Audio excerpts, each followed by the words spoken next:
Hi, I'm Terry Brock, and today we're using Skype for more and more capabilities for reaching people, and when you're in the market for a job, it's very important, and we got a treat for you today. I have got with me, joining me right now from his office, which can be just about anywhere because he works remotely, Jeff Garber. He is the CEO of 360 Job Interview, and he has people that are around the country that can help you in a very concise way. Jeff, thanks for joining us today.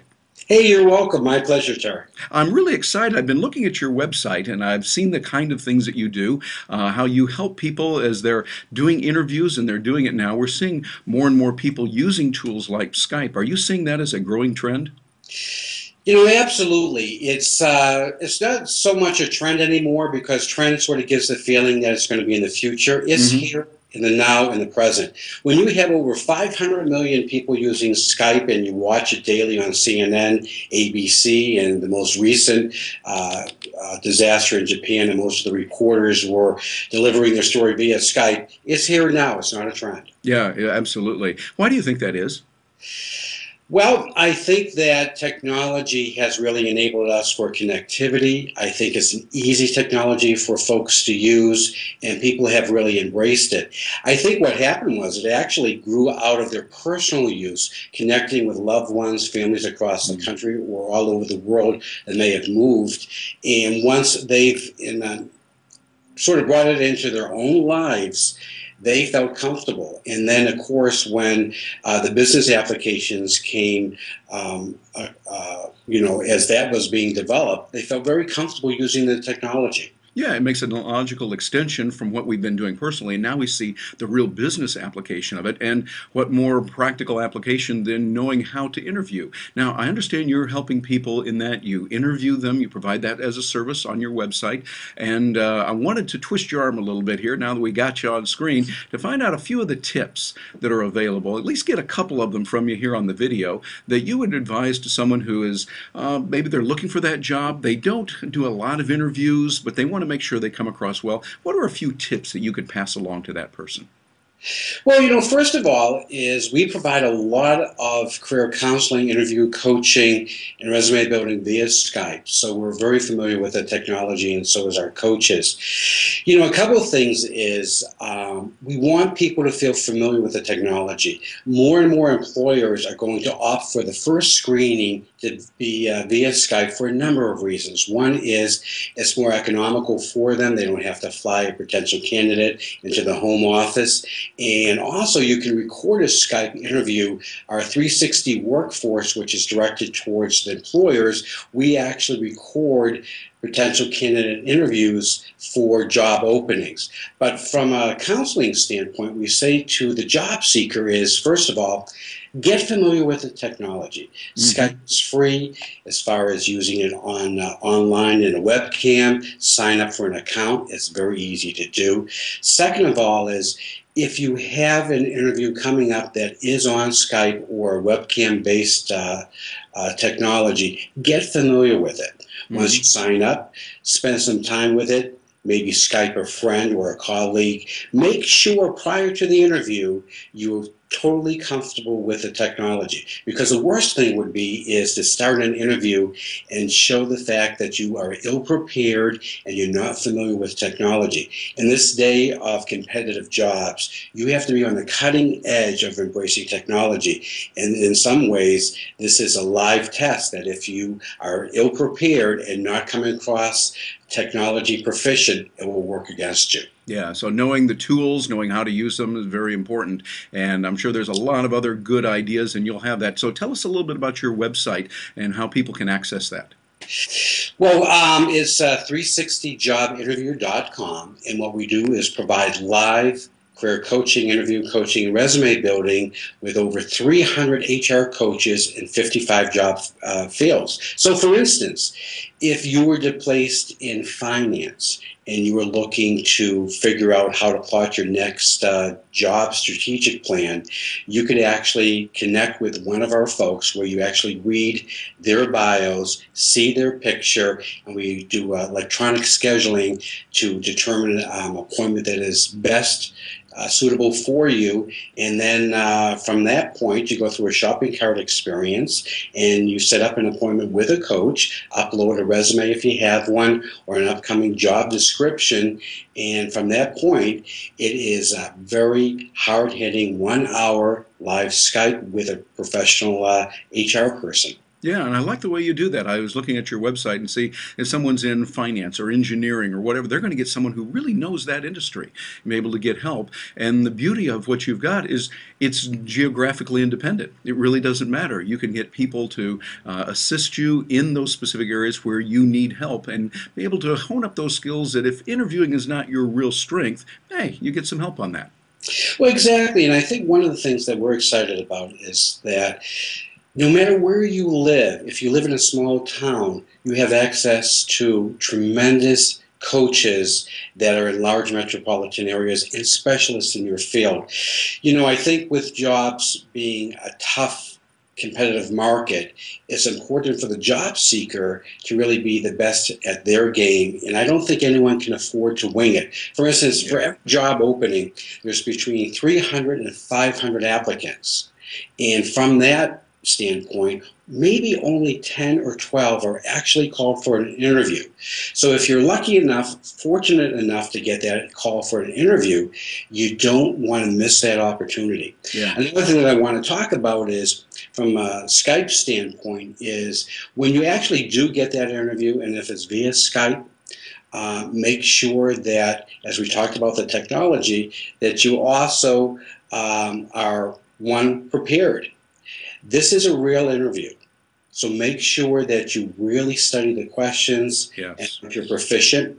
Second of all, it's a very intimate meeting because it's one-on-one and you're talking to the person via a webcam. So you want to convey the fact that you're comfortable and that you're not scared and you're not, like Bambi in the headlights. Yes, exactly.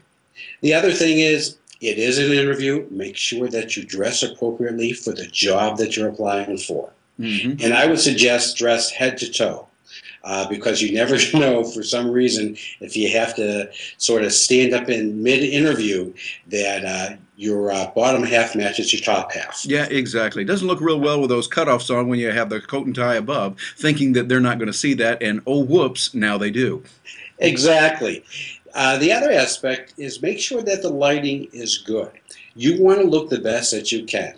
You don't want a dark, dingy room, and then again, you don't want a incredibly bright room where you look washed out. So be cognizant of that. For women, make sure that your makeup is appropriate and that you look the best that you can.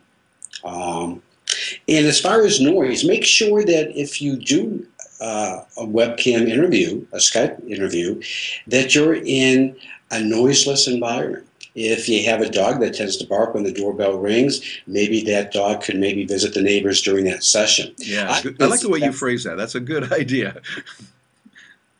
Pardon? That's a very good idea. Letting Fido go next door and visit the neighbors during that particular time. Exactly. You may even want to put on your front door, please don't ring the doorbell or knock on the door. You want to keep noise at a minimal at best. The other thing too is the environment that you're going to be conducting the interview, make sure that it's clean, uncluttered, and presentable. Mm-hmm. If for some reason it looks as though you're filming in a closet and there's clothes all over the place, stacks of books, that's going to be a reflection on you as a job seeker that you're not well organized and you don't take pride in your own environment. Yes, exactly. Matter of fact, I notice where you are right now. It's a pleasant environment, and I have to do a lot of coaching sometimes into videos that I do, saying, you might want to move that one picture there of your Mardi Gras expedition.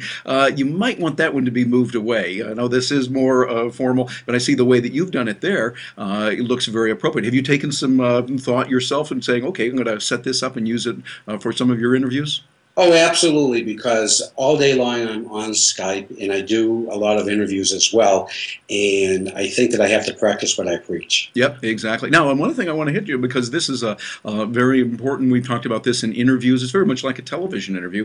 There are Mhm. times, though, then right when you're doing that interview, right about that time, they send a fleet of ambulances or helicopters overhead. Now, you can't really prepare for that. What do you recommend when that inevitable or that untimely noise of the helicopter or the ambulance goes by? Well, you know what? It's the real world, and things do happen. I think what's important, though, is don't allow yourself to become nervous about it. Recover from it. So if there's a loud noise and it's ambulance or there's a jet passing by, make sure that you stay focused and that Yes. you don't lose track of what you're talking about during that interview. Yes, absolutely. Very important. So, in other words, you kind of roll with the punches, but also remain calm because, hey, most any job you're going for, there's going to be times when emergencies happen and they want to see how you do react in an emergency. Exactly. It's, for some reason, if maybe, and it's happened to me where there's been a power failure and you have to sort of scramble to figure out how you can reconnect, you need to keep very cool, calm, and give the impression that no matter what comes your way, you can pretty much address it and not be detached from it all. Yeah, it would seem like another option for those that can do it would be to maybe have another laptop available just in case that one you're using doesn't work. Having another backup could be a good idea. What do you think?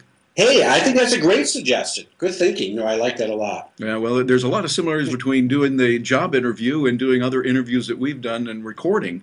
And so we find a lot of those kind of things just, you don't always think about it, but boy, that if this is a job and you're there and you can say, whoops, my laptop just died. I don't know why, but I've got another one standing by. Let me call you back on that one right away. And I think it makes sense to be as prepared as possible. And one of the things we didn't discuss is the audio. Make sure that, most laptops in the last 3 years, as you know, Terry, come equipped with a webcam and a pretty good audio aspect of it. But for some reason, if you're working on a different system and you need headsets to make sure that your microphone and your sound sounds really good. The other aspect is try to be as connected directly using broadband. I know a lot of us use Wi-Fi at home, but sometimes that signal can go up or down. So if you do have an Ethernet connection, you may want to opt for that during your all-important Skype interview with a potential employer. Yeah, it's a very important point. I agree with all of that from things I've seen. Matter of fact, even right now, as we're recording this, I'll hold this up.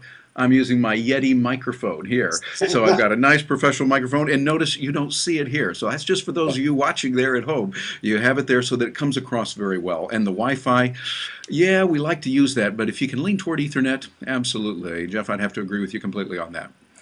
Well, you've got a lot of good ideas there, and I really love the site that you have and what you're doing and the service you're providing for people. Those of you watching, I would encourage you to go over to the site because, hey, like the old saying, dig your well before you're thirsty. You want to learn how to use these skills if you ever need them, and if that pink slip ever comes your way, you want to at least know you've got some interview skills down that you've acquired, and they're very reasonably priced there. You'll find out all the information on the site. And again, Jeff, tell us how they find that site. It's 360jobinterview.com. All right. Well, thank you very much for joining us today. I'm Terry Brock, and thank you for being with us here on this Skype interview. My pleasure, Terry.